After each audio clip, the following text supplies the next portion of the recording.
Hey everyone, and welcome back, or if you're new here, my name is Josh, and in today's video we're going to be reviewing a few different secured credit cards by First Progress. So I'm going to be reviewing the First Progress Platinum Prestige, Select, and Elite credit cards. So I'm going to be going over the pros and cons of each card, as well as going over the main features. So hopefully by the end of this video you should have a better idea of which of these cards may be the best fit for you. Now, before I dive into the main features of each card, if you wouldn't mind helping me out real quickly by just giving this video a like, that just helps out with the good old YouTube algorithm, and also consider subscribing to my channel if you have not already.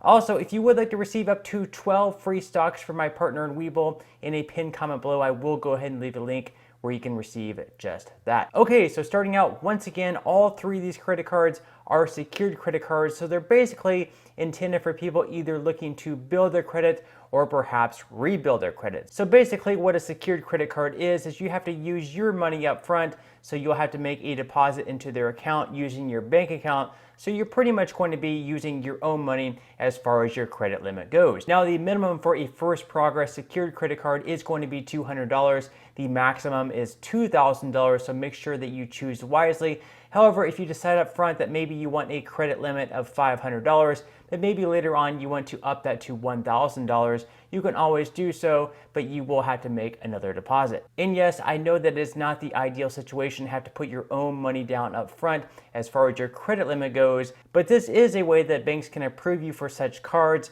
since they really don't have much risk since you're putting down this money up front, sort of working as collateral. It's less risk for the bank since they have your money up front, and it's also a win for the cardholder because it gives us a chance to build our credit. So once again, up front, you will have to give a minimum down of at least $200, and again, the maximum is going to be $2,000.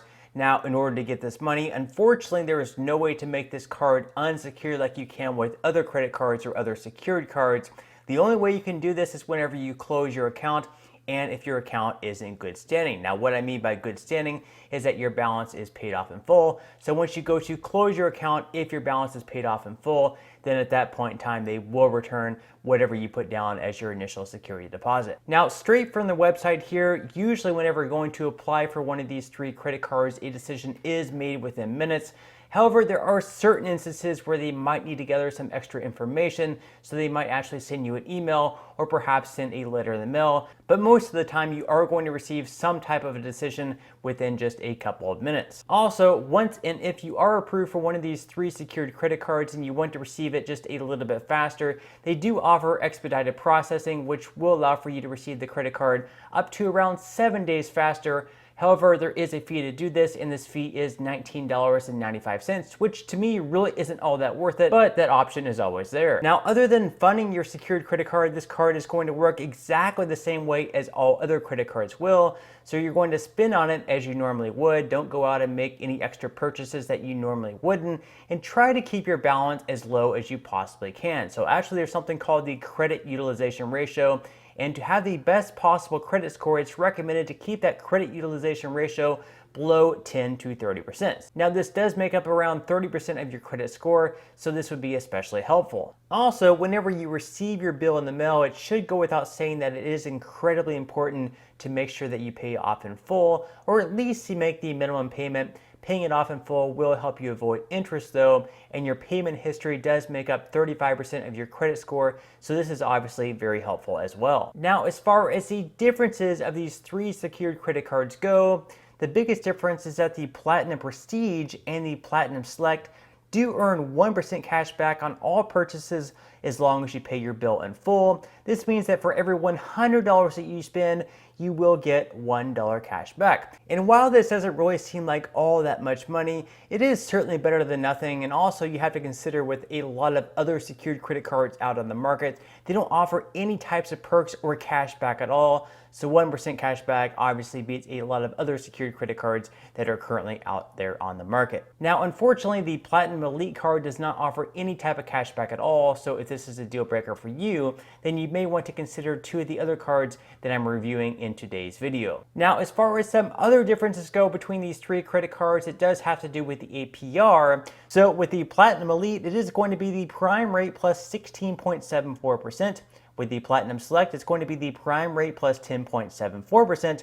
And with the Platinum Prestige, it's going to be even lower at the prime rate plus 6.74%. As far as cash advances go, which I do strongly recommend against doing, you will have an APR of 21.74% plus the prime rate with the Platinum Elite card, the prime rate plus 16.74% with the Platinum Select card, and the prime rate plus 15.74% with the Platinum Prestige card. Moreover, on all these cards, if you do decide to take out a cash advance, you will have a fee of either $10 or 3% of the amount of each cash advance, whichever happens to be greater. And while we're on the topic of fees, it's also important to note that you will be paying up to $41 for each late payment you make and up to $30 for any return payments. Also, if you happen to travel abroad, this is a card that you'll definitely want to make sure to leave at home, as there is going to be a 3% foreign transaction fee. Now, in another way that these three cards differ has to do with the annual fee. So with the Platinum Elite card, you do have an annual fee of $29.